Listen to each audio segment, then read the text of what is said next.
I actually like to call this the keynote after party, so thank you all for coming. So again, I'm Bryan Herbst. I'm an Android engineer at Target. We're going to be talking a little about Actions with Google, which is brand new. They just released the SDK for this back in December. So hopefully this is mostly new information for you. Before we talk about how to make Actions, we need to talk a little about the Google Assistant, because the Google Assistant is what really powers Actions and where your actions are going to be running. The Google Assistant is what powers all of Google's interactive AI elements on a couple different platforms. First, there's Pixel phones, which have the hot word that I won't say to avoid waking up your phone. And the Google Assistant powers both that, and it also powers some of the other features that you can get on Pixel phones. Google says that it's coming to other devices soon. I know LG has announced that a lot of their recent devices will be getting it. And then just earlier this week, someone leaked, I believe, that Google will be bringing it to the Nexus 5X and 6P soon. It powers Allo, so you can use text conversations to talk to the Google Assistant. You can also bring it into group messages with your friends, so your friends can also, you guys can see the same information that the Assistant's providing to you. It's, of course, what powers Google Home, so you can talk to it in your house just like you would with an Alexa or Microsoft's Cortana if you're one of the 3 people who have that.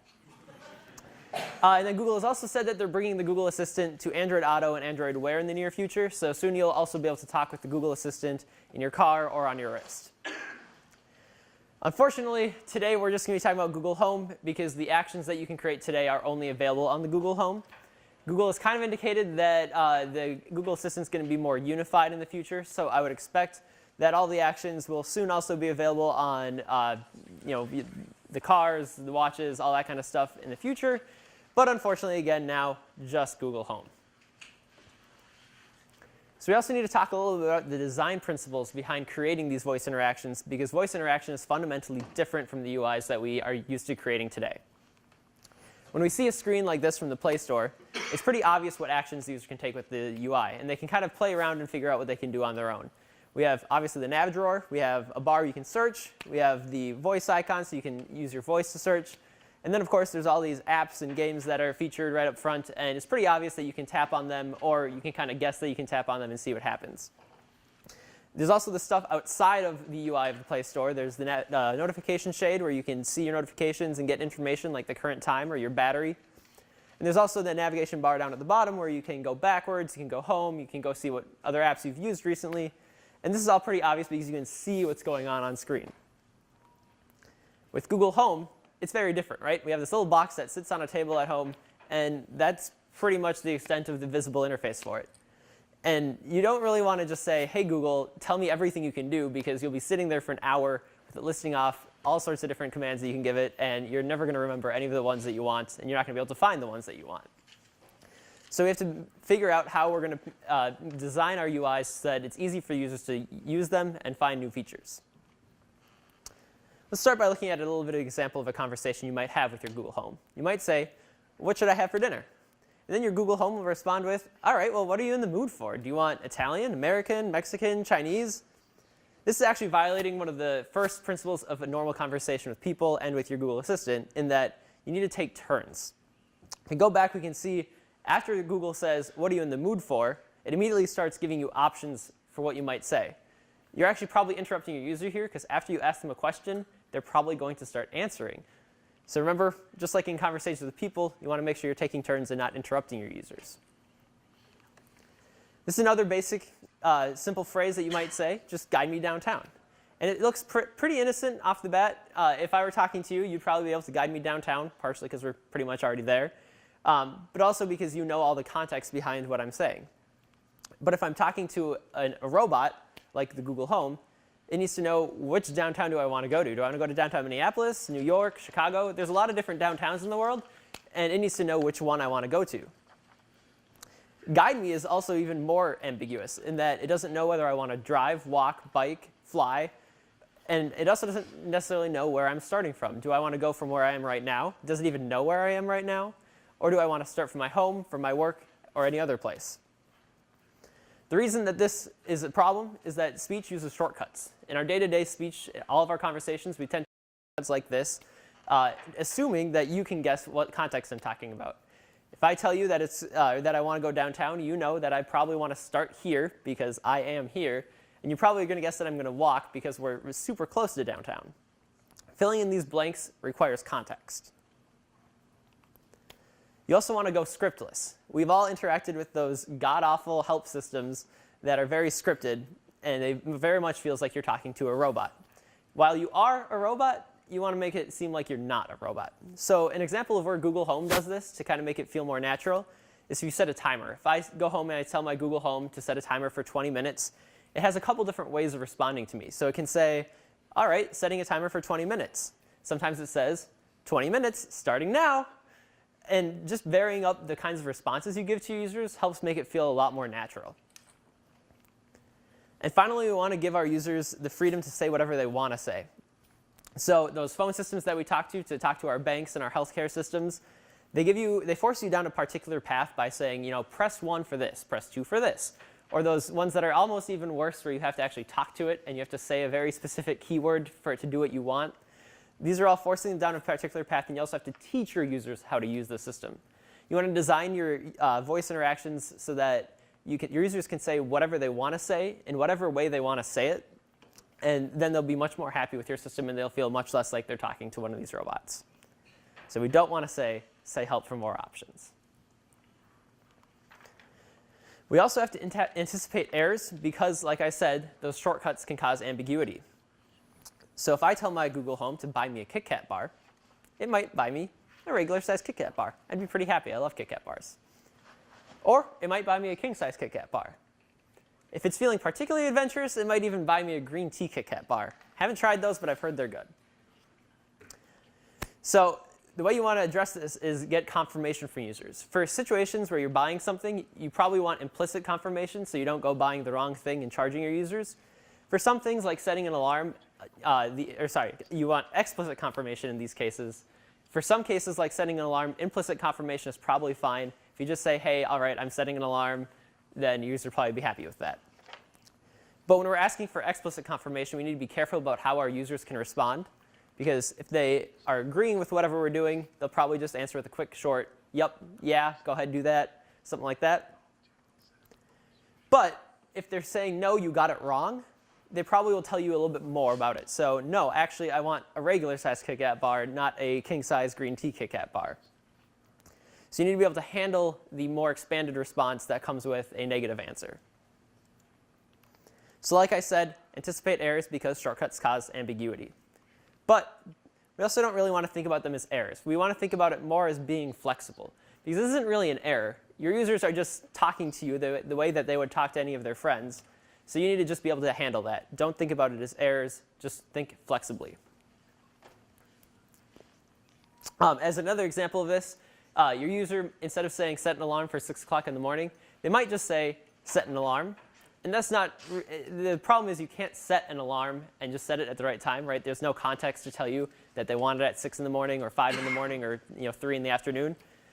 So you have to provide kind of more of a dialogue and say, all right, well, when do you actually want to set it? And that's not really an error. That's just leveraging the inefficiency of our speech to make it a quick interaction with your Google Home. All right, so we're going to talk about 2 different types of actions that Google offers to you. The first is called conversation actions. And the second is called direct actions. They differ in how you trigger them, the responsibilities that you as a developer have, and then when they're actually going to be available to you. So conversation actions are triggered by saying something like talk to service about topic. So talk to Domino's about ordering a pizza. You handle both the interaction with the user and the fulfillment of these actions. And they're also available now. Direct actions are when you say something like take a note. You give it a direct action. You don't have to specify the service. And in this case, Google will handle all of the interaction with the user, and you just handle the fulfillment. Unfortunately, these are not available yet. So they'll be available hopefully later this year, but Google hasn't given any more information on when they're going to be available. Conversation actions are great because they take away some of that ambiguity about what the user wants to do, who they want to talk to, but they are a lot more limited in the way you trigger them. So we're only going to be talking about conversation actions because we can't make direct actions yet. The flow for these looks a little bit like this. First, your user says something to the Google Home or to their assistant, wherever it is. And that input is sent to the Google Assistant, which parses it into a JSON request that goes over to your action. Your action gives the JSON response back to the Google Assistant. And then the Google Assistant will read that response out to the user. This JSON format is one that Google created that they call the Conversation API. So if you ever see that, if you ever see the Conversation API in the documentation, it's talking about the interaction between the Google Assistant and whatever is hosting your action. The flow, the kind of overall flow for for interaction with the Google Home looks like this. First we start with an invocation. So ask Awesome Flight app to book me a flight. That's invoking a particular service to do something. And then we give user dialogues. So in this case, you might ask, OK, well, where do you want to go? And then the user responds with, OK, I want to go to Paris. And then the last step is actually fulfilling that action. So the assistant will respond with something like, all right, I'll book you a flight to Paris. And then it'll actually go on the back end and fulfill that request, book that flight. To invoke a service, we of course need to have a name for our service, and that name has to be unique. It should also be easy to say. Google won't test to see if it's easy to say, but if your service name is something like supercalifragilisticexpialidocious, it's going to be quite a mouthful for users to say. There's a good chance they're going to mess up. And the nice thing about that one is actually supercalifragilisticexpialidocious is very unique, so the chance of Google mishearing them and thinking that you said something else is pretty low, but it is very difficult for users to say. So stay away from stuff like that. For most people, your actions also have to have 2 words for their invocation name. There are some exceptions, so you can file for an exception with Google if you have something like a trademarked name like Target or Augusto and you want that 1 word to be your trigger name. But in general, 2 words. You also have to avoid certain reserved words. So Google is a reserved word. Assistant is a reserved word. So you can't make something called the target assistant unless you get special exception. But in general, those are the 2 restrictions on names. So I said that to do conversation actions, you actually have to trigger it by giving it a name. These are a couple of the trigger phrases that Google already provides to you. Let me talk to, I want to talk to, ask, tell me, stuff like that. These aren't things that you can change. You can't add your own. And this also isn't necessarily exhaustive. This is kind of what I scrapped together by combing through like 3 different pages of Google's website. They don't really publish a full list, partially just because it shouldn't feel like you're limited to just those options. It should respond to whatever the user says. But again, that's all on Google. You don't need to worry about defining those. When I say talk to service about specific topic, that's what Google calls a deep link. We're starting a conversation with the assistant, but we're telling it to do a specific thing. On the other hand, we have not deep links, which are just like talk to service. And this actually, both deep links and not deep links, will actually engage in a full conversation with your assistant. So it's not just like a quick one-off, do this thing, all right, we're done. Your user could follow up with more questions, more comments, etc.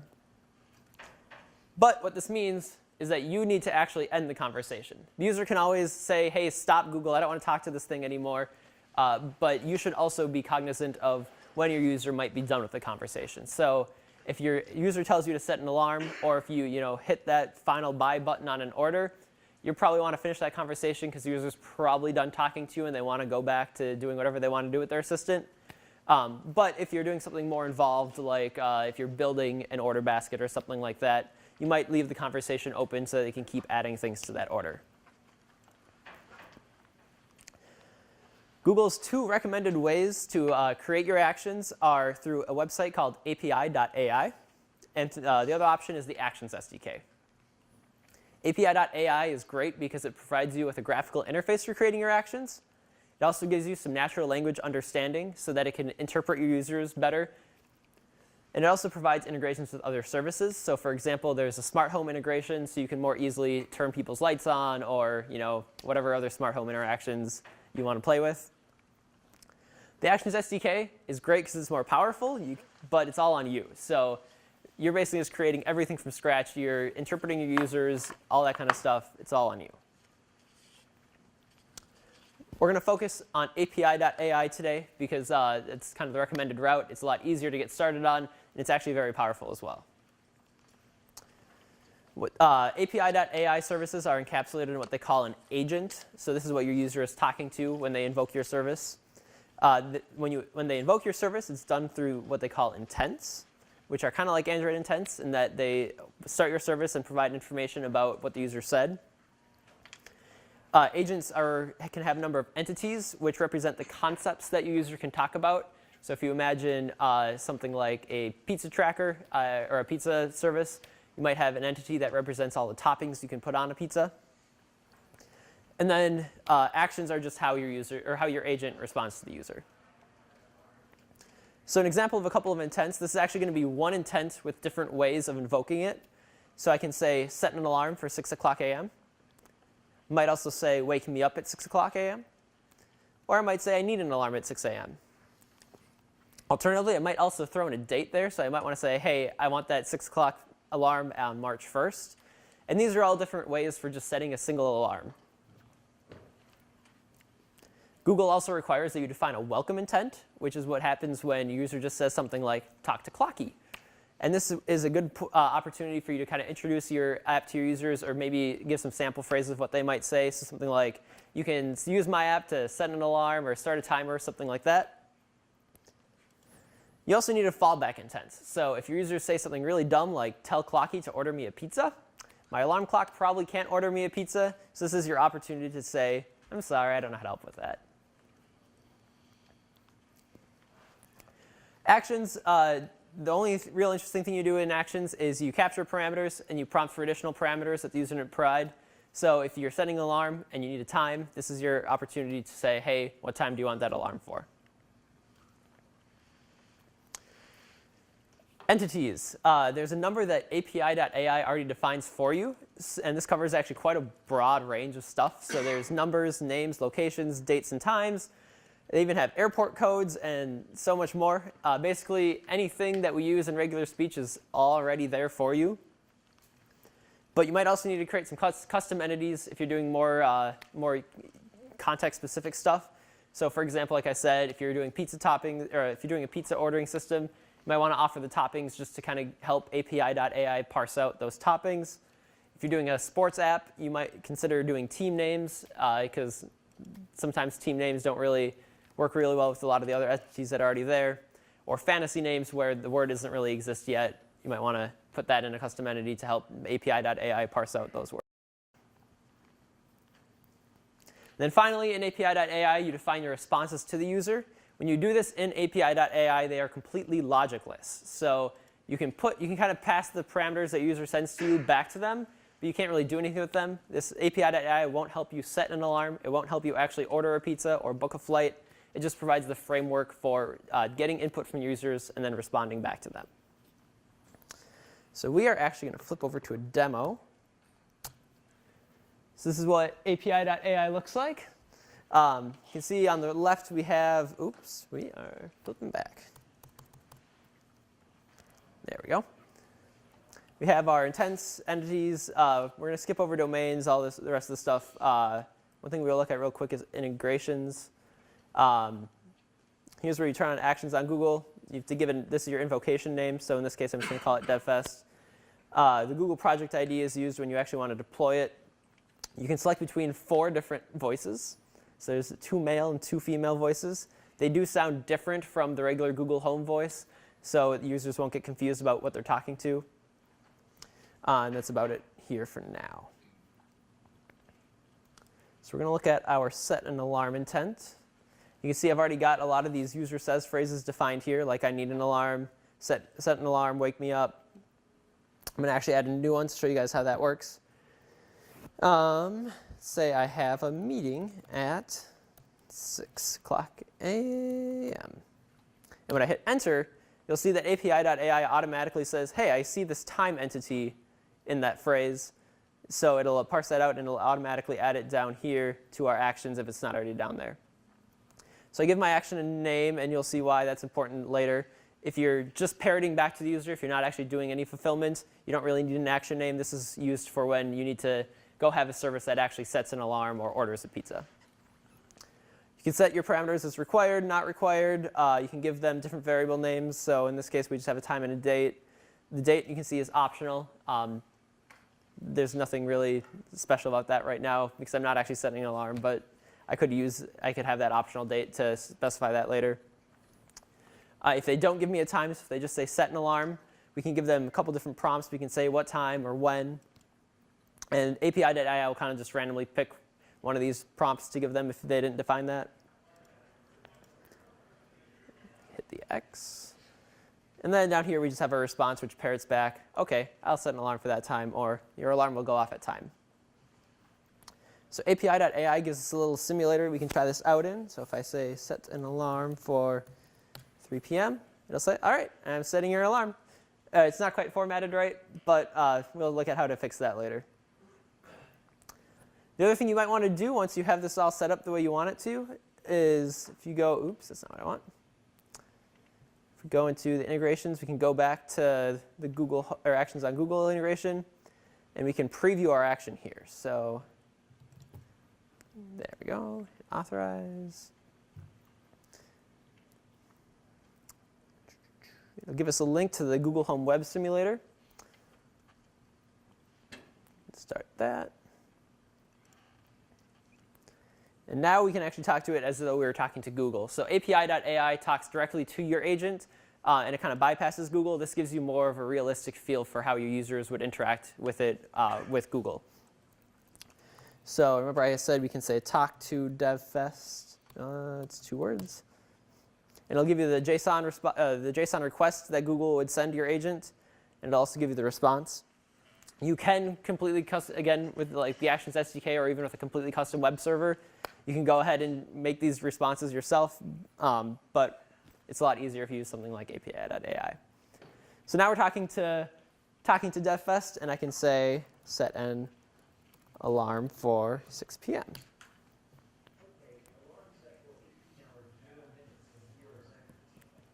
You can even hear it respond to you using its voice. The other thing I'm going to point out with this action or the intent that I showed you, oops, that's the entities. So if you go down to the very bottom here, I say I'm going to end the conversation after I finish this action. So now, if I come back here and I try to say set an alarm for 6 p.m. again. Sorry, this action is not available in simulation. Sad day. That's because I ended the conversation. We're no longer talking to DevFest. I can also use a deep link here, so I can say ask DevFest to set an alarm for 6 p.m. Sure, here's DevFest. And she'll go ahead and set the alarm. Your alarm will go off at 18 hours, 0 minutes, and 0 seconds. So that's a pretty basic action on API.ai. Again, it doesn't actually set an alarm. It doesn't do anything super fancy, but it's a good start. We're going to go back. So how do we actually set an alarm? How do we actually order a pizza or book a flight? For those kinds of things, you want to use webhooks from API.ai over to your server. So we saw this diagram before. Your action is being hosted on API.ai. How do we get over to our server? We add in an API.ai webhook that also uses JSON, kind of like the conversation API. You can host these anywhere you want to host them. Google recommends Node.js because they already have a little bit of a library set up to help you handle all of this stuff. I recommend it too because it's easy. Our webhook server is going to look something like this. We're going to use, if you're not familiar with JavaScript or the Node.js world, we're using a framework called Express to handle the HTTP methods like post. In this case, when API.ai posts to our root URL, we're just going to create that assistant object and handle the request and response with that. So we're going to tell our assistant to handle the request using a map of action names. So remember I said that we named our action set alarm. And we're going to map that to a JavaScript function.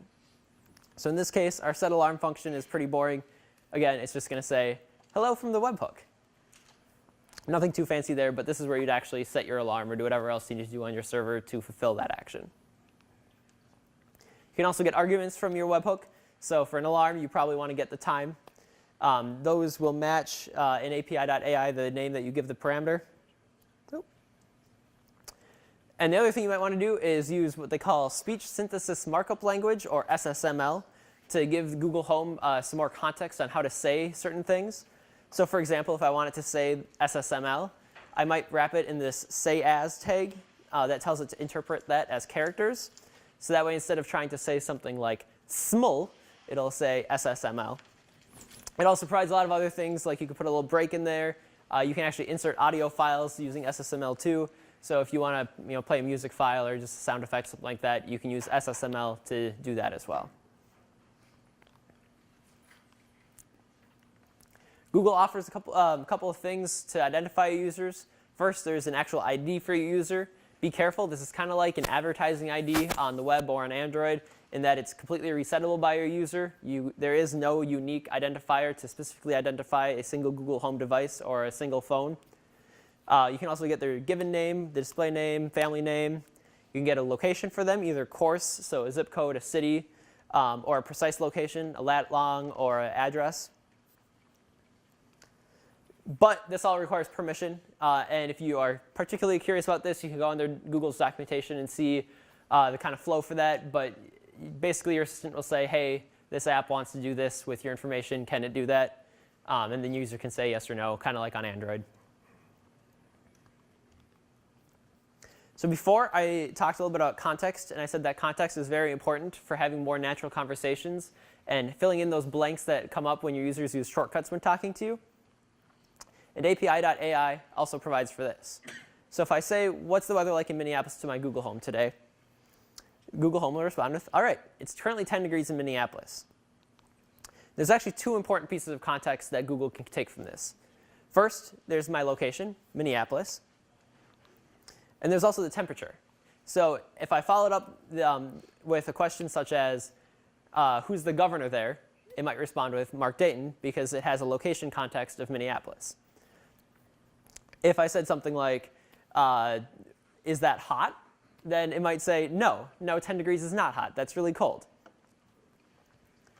So whenever you interact with the Google Home or with an API.ai action, you can define output contexts that capture basically all the parameters that happened in that request. And then you can provide that context as an input context to the next action that they take.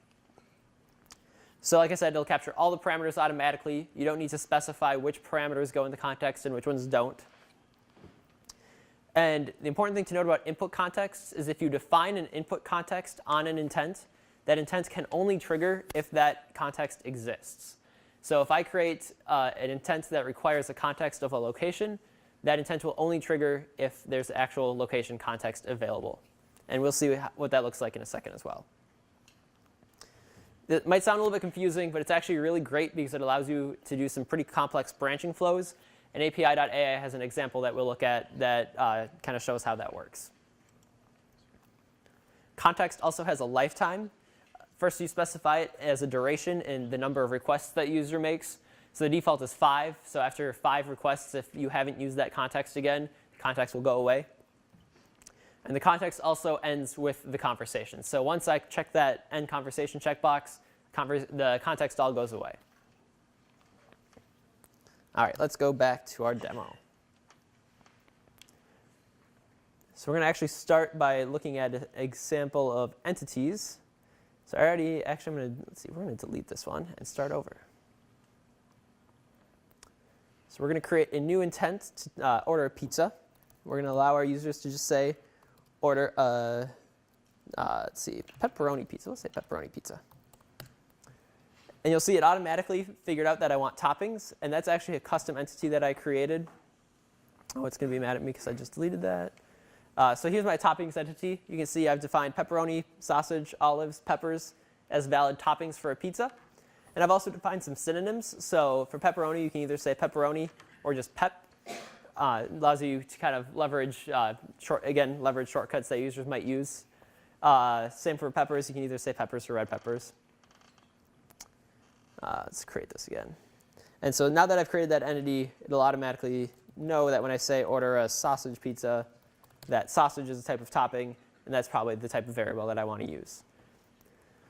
So of course, we need a topping to create a pizza. I'm not going to define a prompt right now, but we could. And then in response, we'll just say, all right, ordering a toppings pizza, and we'll just parrot back those toppings. So now if I say, order me a pep pizza, it knows, all right, I'm going to order you a pepperoni pizza. So that's how you use custom entities. It's pretty simple. Entities can also reference other entities, so you can kind of create combination entities. So the example that API.ai likes to use is if you have a robot that you can control with your voice, it can move forward. It can also move forward a certain number of steps. So you'd create an entity that has a direction like forward, backwards, left, right, and it also has a number of steps like 5, 10, 15, whatever.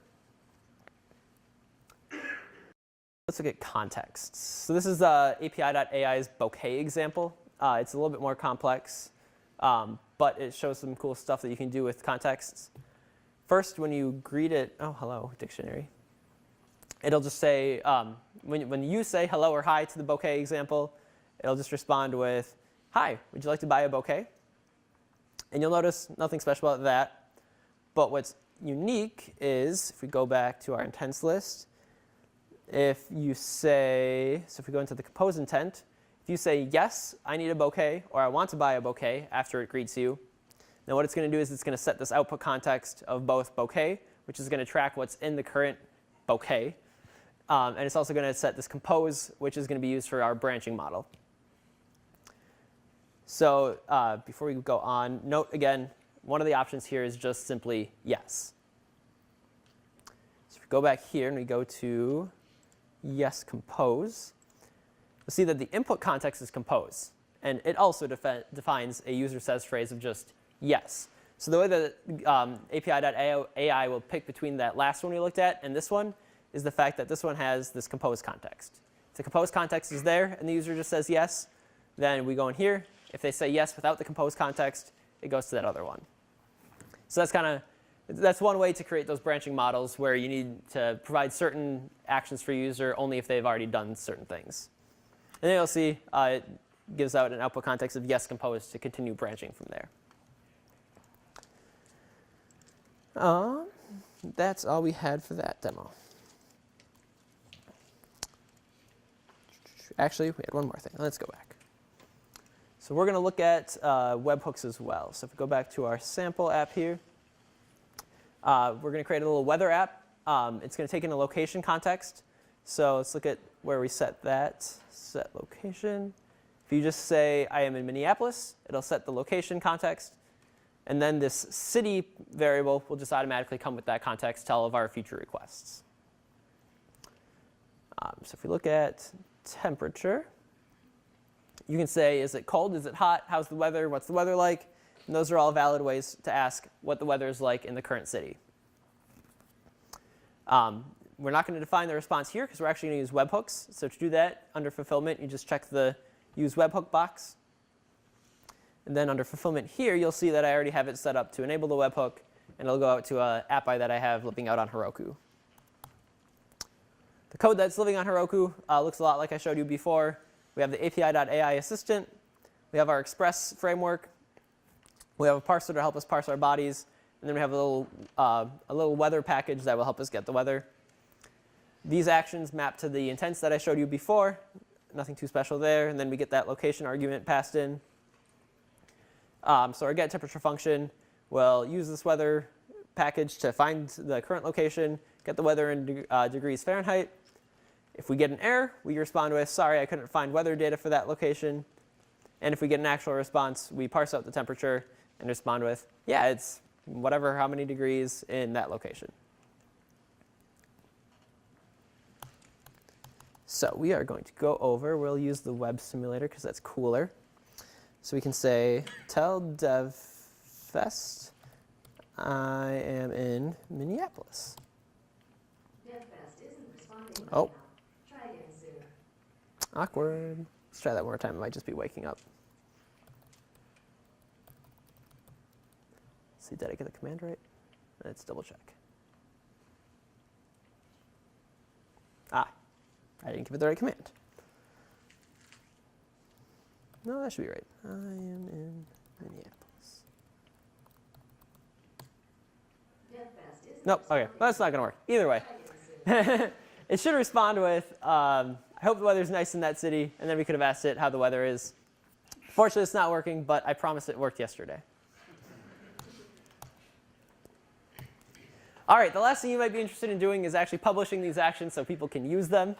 I don't know why else you'd be wanting to make an action. Google has an actions directory that you can see on kind of the Google Home Control panel. And to set it up in here, first you need a large banner image. You need to have a display name, small square logo, an invocation name, give it a little bit of a description, provide them with some sample invocation phrases like, OK, Google, talk to math quiz, and then a link to your privacy policy, terms and conditions, contact info, all that fun stuff. It's very similar to setting up an Android app. You need pretty much the same kinds of information. To publish it, first you need to create a Google Cloud project. You need to register that action with Google in the Google Cloud project. So you go in there kind of like you'd be turning on API access for your project. And you just kind of turn on the Google Actions, and then you get access to the page where you register it. Then you go into API.ai if you're using that, and you can deploy. There's a button in the Integrations tab that says Deploy. And then finally, you need to wait for review. Google does review each of these individually. It's a manual process. They'll actually try talking to it and see what happens. Make sure that you're not violating any of their privacy policies or any of their other policies. Making sure you're not using trademarked information in it, like trademarked audio files. And then once they review it, they'll approve it, and it'll be available to everyone. Right now, I think they said the lead time on that is about a month. So that is all I have. Questions?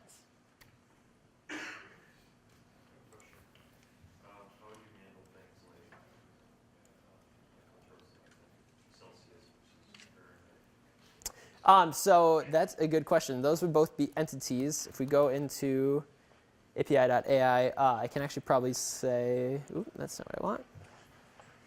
If you say use Celsius, let's see what happens. Yep. So I guess it interprets it as a temperature, but you can parse that out on your web server and figure out whether they're looking for Celsius or Fahrenheit.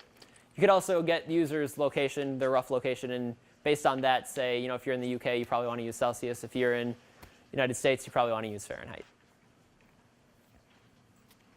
When you decide what the user says, like how specific do you have to be? Like, what if they're speaking in broken English? So that's where you want to provide as many different types of phrases as you can. So my alarm example had like 5 different ways to say you want to set an alarm. Basically, you have to be very specific as to what they're going to say. But you can provide all sorts of different ways to say it and be as flexible as you want. So say you want to interface with like an app like Facebook on this. So is the expectation that Facebook is going to have their own invocation actions, or can you actually create like talk to Facebook and then do a search for that? So the question was if you could create basically a action for Facebook. Facebook is an example of something that, so that's a good question. The short answer is Facebook can come along and say, hey, Facebook is a trademark that we own, and this person doesn't have the right to use the word Facebook in their action name. And Google would probably either take it down or ask you to change the name. Does that answer your question? I guess my question is more, is Facebook potentially going to publish some indication of their own that guides you on Facebook? So you can say, talk to Facebook, so they have their own way that they want to guide you to interface with Facebook via actions. Yeah, Facebook could certainly create their own action that provides its own interface to Facebook. Like I said, this basically launches an actual conversation with these agents, or whatever you want to call them, services. So for Facebook, they could create a Facebook service, and you could have a complete conversation with Facebook on Google Home without really using the Google Assistant. So as far as deployment, it sounds like it's pretty much deployed through apps to like put into the home, or how does that exactly work? So if we're on API.ai, we can go to our integrations. This actually won't show for me because I don't have a cloud project defined here. But if I were to put a Google Cloud Project ID in here in API.ai, there'd be an additional, actually this deploy button would be active right here. But if you're doing more custom stuff, so if you're using the Actions SDK instead of API.ai, there's a slightly different process that you go through to deploy it. So like, how do you actually get it onto like somebody's device? So the question was, how do you get it on someone's device? And Google Home and the Google Assistant's different from the Amazon Alexa in that the actions aren't living on a specific device anywhere. It's all living in the cloud. So once Google has approved your action and it's available to people, it's available to everyone simultaneously. Users don't have to download or install your specific action. So like, there's going to be some contention on using action. And yes, there could be, and that's why it has to be unique, and that's part of why it also goes through the review process with Google. Follow-up question. Having said that, is there like a capability to do a personal notifications? Say you're out of town, your roommate actually is in your apartment and started ordering pizza. So the question was if you could notify your users. The answer is not right now with Google Home. It's the user has to trigger the Google Home for it to do something. The kind of exception is Google Home is actually a Google Cast target, so you can cast audio to a Google Home, but I believe all of that also has to generally go through some sort of a user interaction. Yeah, yeah. Yes. Can you talk to local devices yet? Like other devices on the Wi-Fi network? Yeah, on the local network. So you currently, the short answer is no. The longer answer is you could, but it had to go through some sort of a hub. So for example, I can use my Google Home to control my SmartThings hub, but not directly. It has to go through the cloud, which bounces back to the SmartThings hub and then controls the local devices. Yeah. I've heard rumors that Google is talking about opening up more local network control, but they haven't announced anything, so.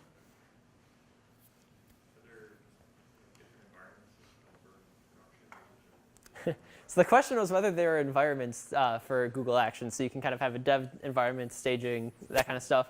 The answer is no, but Google does recommend that once you're ready to publish, you actually make a copy of your action. And you can, on APIAI, you can go, let's see if I can remember where it is. I know where it is. If you go into settings, you can do import and export. You can export your API.ai action as a zip file and then import it into a copy of your project. So you can kind of do your development off on the side because you don't want to be messing with a live action because that would instantly change it for all of your users. The other interesting thing I forgot to mention is that API.ai has an API, an API.ai API for you to interact with all of their stuff. So you can create some sort of a nightly deployment that goes through and either updates your action or it can go through and create custom entities. So this is particularly useful if you have a situation where maybe your menu updates nightly, or maybe new teams can join your sports league nightly, and you want those to automatically update on your action for everyone.